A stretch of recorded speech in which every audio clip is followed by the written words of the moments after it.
here at the University of Pittsburgh, and I'm joined by my colleagues Jenna and Corey and Steve to support me on this presentation for University of Pittsburgh Upper Class Housing Selection Information. This will apply to guaranteed returning students, and we'll answer some questions that we've been getting. We've built those into the presentation to cover those as we work through this.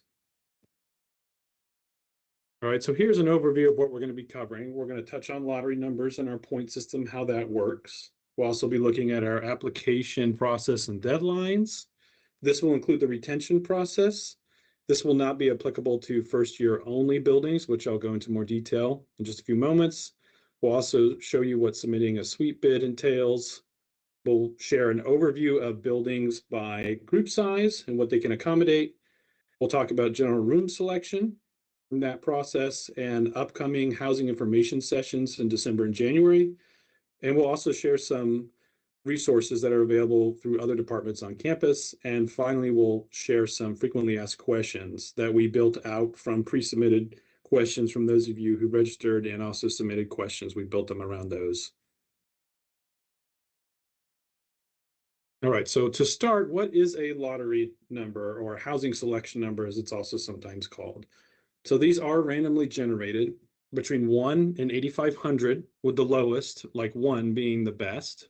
Again, they're randomly generated. They're not based on when applications are completed. It's completely randomly generated by the system.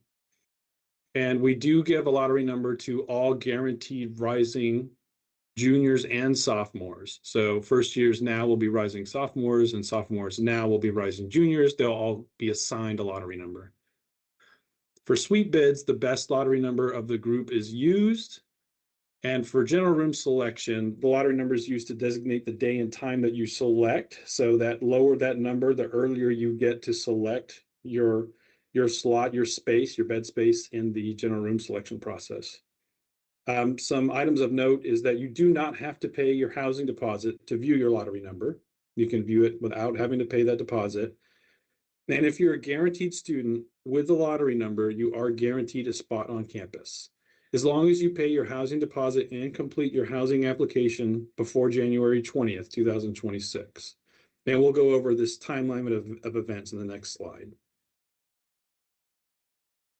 So first, the process starts with, okay, I have my lottery number. First, I need to pay this $325 deposit, then complete the initial housing application, and then choose my steps, my process from there. And I can only choose one. So the options I have are to either pursue a suite or apartment style bid form, right? If I'm interested in working with a group to bid on a suite or apartment style space. I can choose LLC housing, which is learning living community housing. You just indicate interest in an LLC on the initial housing application. There is no supplemental application or form for that. You just interest that, or you say not interested if you do not wish to pursue LLC housing.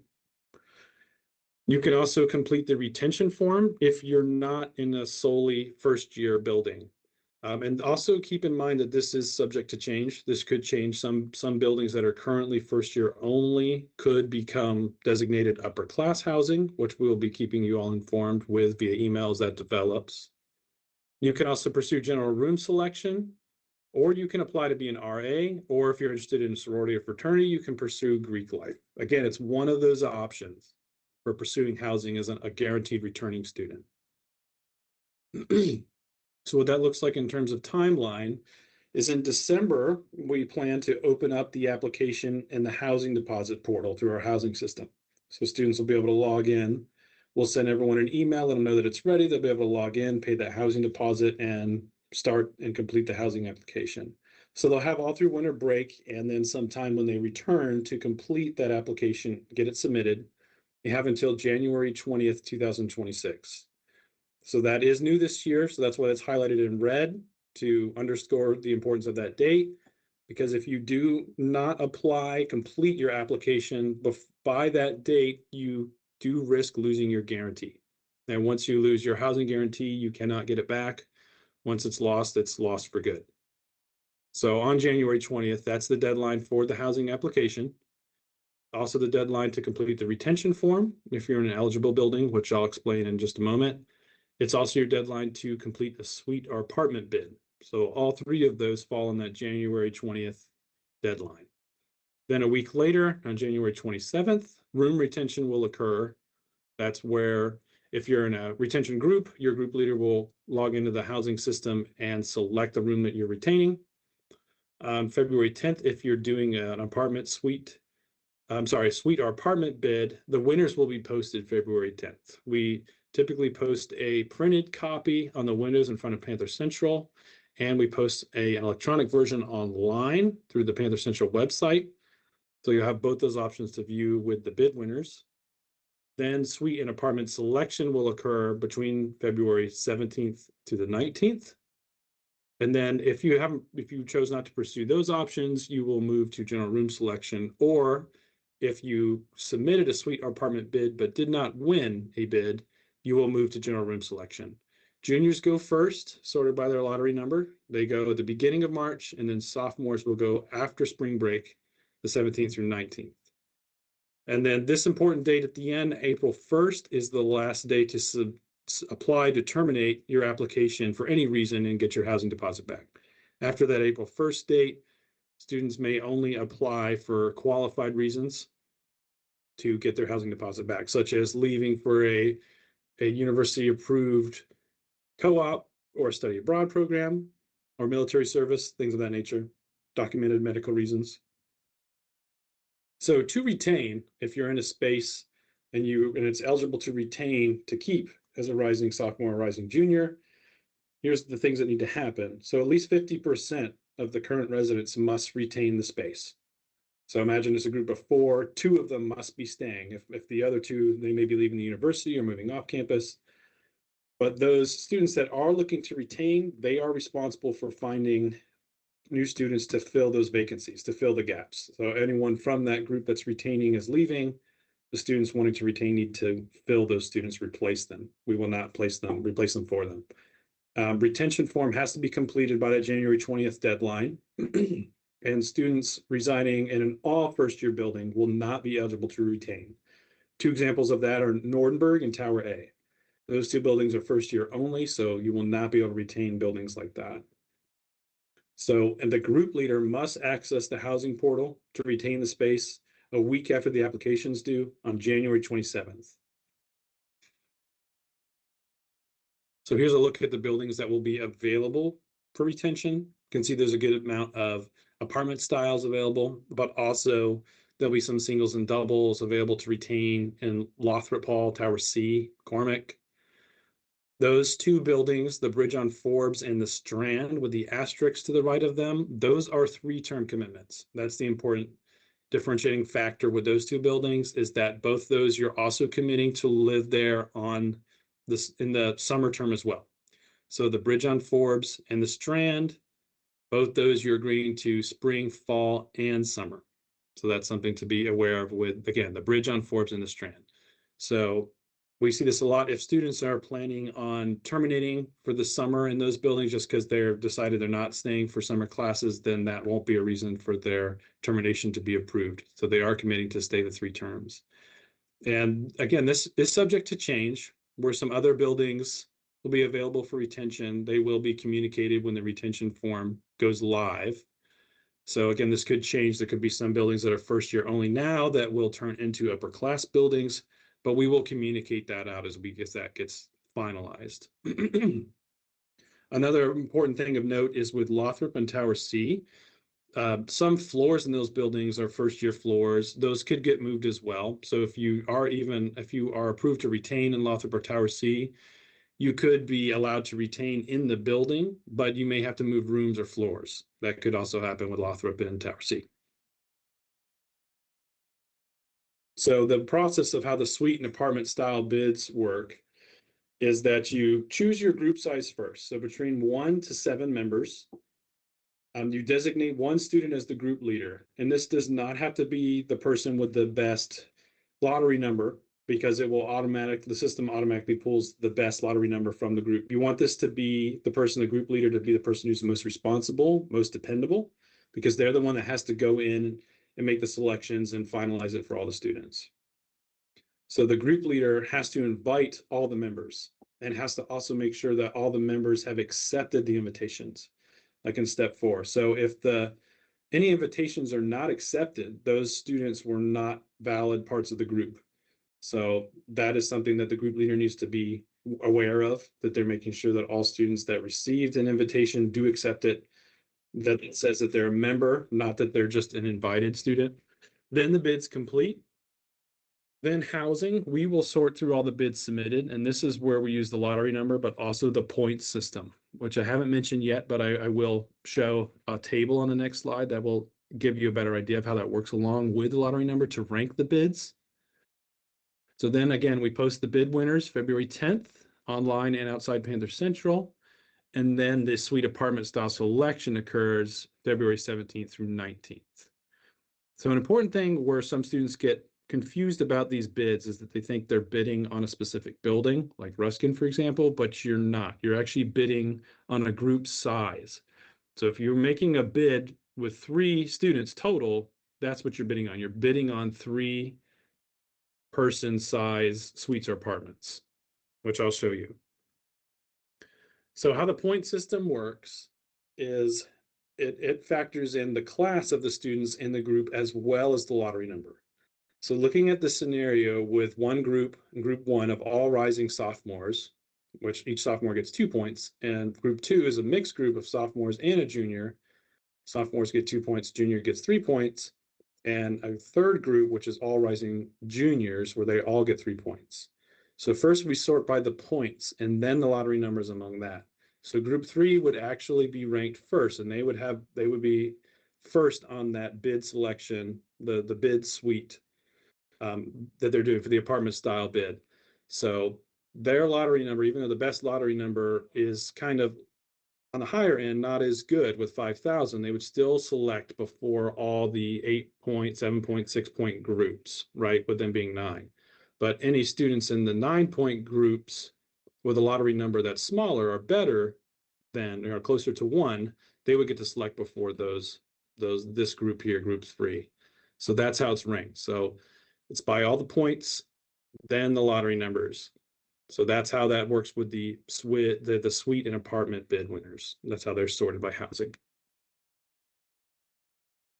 And here's a look at the different sizes that are accommodated in the different buildings.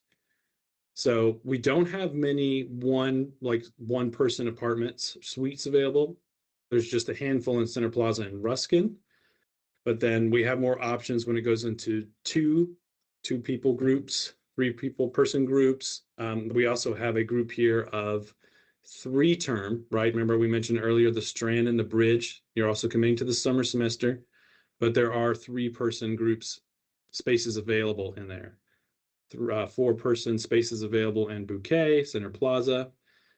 A thing of note here is that at this time, we do not have any 5 person spaces, group spaces available. So this could change. This is subject to change, but we will announce this as this is confirmed. And then for 6 and 7, the larger groups, those are only available in McCormick Hall at this time. So this is subject to change, but this is what we're quite certain of at the moment are these accommodations in terms of group size and where they'll be located.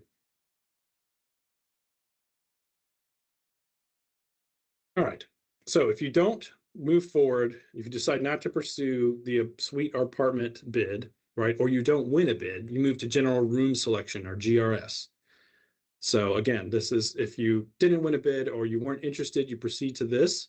And this includes all spaces left over from suite or apartment style selection. So there are students that decide either they dissolve their group for suite or apartment style bids, or they go in and they don't see a spot that they want, so they don't select, and then they move to general selection. So there will still be some suite and apartment style spaces up for grabs in general room selection, along with general rooms like singles and doubles that are located in Lothrop and Tower C. So this, when you get to select in general room selection, is based on your lottery number. So rising juniors, again, they go first between March 3rd and 4th based on their lottery number. And then after spring break, sophomores get to select March 17th through 19th based on their lottery number. So that's where your lottery number comes in, if you're doing general room selection. And some other on-campus communities and opportunities that we also mentioned you can pursue are the LLCs, or the upper class living learning communities. So again, all you have to do for that is when you're completing your initial housing application, you just indicate interest in one of the available LLCs. So you just select that as an option. There's a drop-down list as part of the application. You would select if you're interested in one. Otherwise, you would just select that you're not interested in an LLC. There's also Greek Life again, and that's managed by Student Affairs, as is being an RA through Res Life. So that is the link if you're interested in applying to become an RA as a guaranteed returning student. Again, don't feel like you have to write these down and memorize these. This is being recorded and this will be posted to the PC website once the recording has been processed and has been uploaded. So in terms of events we have upcoming through December and January is we do have an LLC housing webinar scheduled December 18th. That will be at 10 a.m. The link has not been generated yet, but that will be made and sent out as soon as that webinar is up and ready to go. There are 2 more in-person tabling sessions that we have planned in the Towers lobby. So January 10th from 10 a.m. to 2 p.m. So that will be when residence halls reopen after winter break and students and parents are coming back. Stop by and see us in the Towers lobby if you have additional questions. And then the Friday before the application is due, January 16th from 2 p.m. to 4 p.m. So please keep an eye on your emails. Most of you have already made a habit of this already. That's great. So we recommend that you be checking this regularly if you're not already. And here are some other resources to help you in your decision making. So the Housing Services website is still undergoing some construction, some maintenance, some updates, but that's the website. Again, it's through the PC website, or the Panther Central website there, as you see in the URL, the pc.pitt.edu. Also, if you have general questions about building details, amenities, application process questions, Panther Central is available 24/7. I will share their phone number as well in a moment on a following slide, but that is their contact us webpage if you prefer to submit a web-based inquiry to them through the pc.pitt.edu contact us page. If you have questions specific to the Honors LLC, that is managed by the Honors College. So that is their website there. So we direct questions to them. Any questions that need to go to Residence Life regarding engineering, then these are LLCs again. So the engineering LLC, gender and sexuality, nursing / health science, those can go to Student Affairs, Res Life at Student Affairs. If any students require accommodations or they need to update or make changes to accommodations, that's through the Office of Wellbeing in DRS. So that's their website down there to contact them. And then also if you have any questions about sustainability, especially related to housing, that's their website down there that they cover on their website, things like composting schedule, recyclables. They also go over their schedule for events they have in the upcoming future. And then if you are still thinking about going off campus, there's a link for off-campus student services. And with that, I will mention that even if students are considering moving off campus for their sophomore, junior, senior year, we still recommend that if you are a guaranteed returning student, you still complete an application, even though you think you may pursue off-campus housing, because that way you can maintain your guarantee in case your off-campus housing does fall through, you still have your guarantee as backup. So if you complete your application, but you do find off-campus housing, you still can terminate for any reason before April 1st. So that gives you time to pursue both options, but without losing your guarantee. So that's what we recommend. So now let's move on to some FAQs that, again, we built out from questions that were submitted as people were registering. So we see this question often about, can non-guaranteed and guaranteed students apply and live together? No, they cannot, because guaranteed and non-guaranteed students apply separately. It's a different process. So like non-guaranteed students, they do not go through suites or retention or general room selection. They go through their own process when they have their own separate application when that opens later. So non-guaranteed students apply after we've assigned all guaranteed housing, and then non-guaranteed are offered what's left. So we also get asked from students that say, I require an accommodation. Can my friends join me? So again, this leads back to that Office of Wellbeing and DRS. If you require an accommodation, you do have to contact the Office of Wellbeing before the housing deadline, before January 20th. And they are unable to guarantee that roommates can join in accommodations. And some students, they may be planning ahead to study abroad or join a co-op in spring 2027. Here's what we recommend: that you still complete your housing application, pay your deposit, retain your guarantee, and select housing for the fall.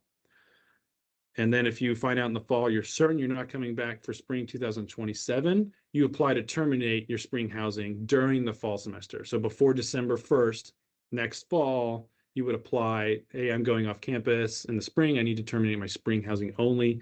And that way you have the opportunity to still retain your guarantee. So how can seniors and transfer students acquire their own campus housing? Now, seniors and transfer students are non-guaranteed housing students. So they can apply to be placed on the non-guaranteed upper class wait list. And then when that application opens, again, after all guaranteed housing is completed, then we reach out to them. They have the chance to apply to a separate application. And based on availability, they can be offered housing. So like we mentioned earlier about some options for three-term housing, we do get questions about that. Again, we just want to reiterate that that is available in both the Bridge and the Strand. So the Bridge on Forbes and the Strand are both three-term commitments. So fall, spring, and summer semester. So all other on-campus housing, the residence halls, apartment style, they're all two-term, fall and spring only. And we're also asked frequently if students can still use financial aid for both options. Yes, they can. Students can use financial aid for the three-term housing and two-term housing.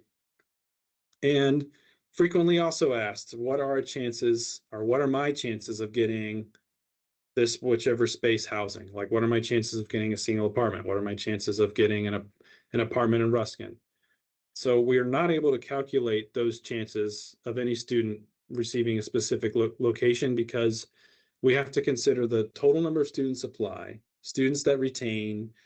We also have to work with students that are getting special accommodations, and we have to consider the total number of bids. So we're not able to tell what anyone's specific individual chances are because of this. So what we recommend is that when we're getting closer to selection, that you have your options researched and planned out before you get on to select. So keeping in mind, you may not like it based on your lottery number or what have you, when you're going on to select, you may not see your first choice available. So be prepared for that. So we advise students to be prepared that, okay, what's my backup? What are my backup choices? What do I like about these places? And then be ready to pivot as you're going through and making selections. All right, so our final reminders are, again, above all else, complete the housing application by January 20th, 2026. Again, we expect that to open in early December, and we will let everyone know when it's open via their PIT email.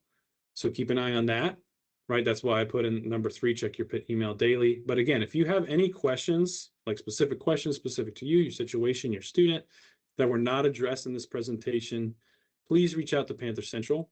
This is their number. I know I shared the website to fill out an electronic inquiry earlier, but their phone number, again, is also manned 24/7, and that is 412-648-1100. Okay. All right. Well, thank you, everyone, for attending. We really appreciate everyone taking the time out of their workday to join us and listen to our presentation on upper class housing, which we know can seem like a lot because we want to offer as many options and availability to students. So again, it's not like first-year students where housing is assigned. This way, students have this process so they have as much option and choice and flexibility as they can. Okay, and with that, we will go ahead and wrap up the presentation. Again, if you had to leave early or no one was able to join that you know of, please pass it along that this has been recorded and this will be posted to the Panther Central website to let everyone know that this is going to be up. Sorry, give me just one moment here. Okay, so we do realize that there are some Q&A questions floating. So the supporting staff, my colleagues, housing, they're going to be answering those questions as best they can in the chat. And then shortly we will be closing the presentation. Because again, you do have a resource. You can reach out to Panther Central for other answers.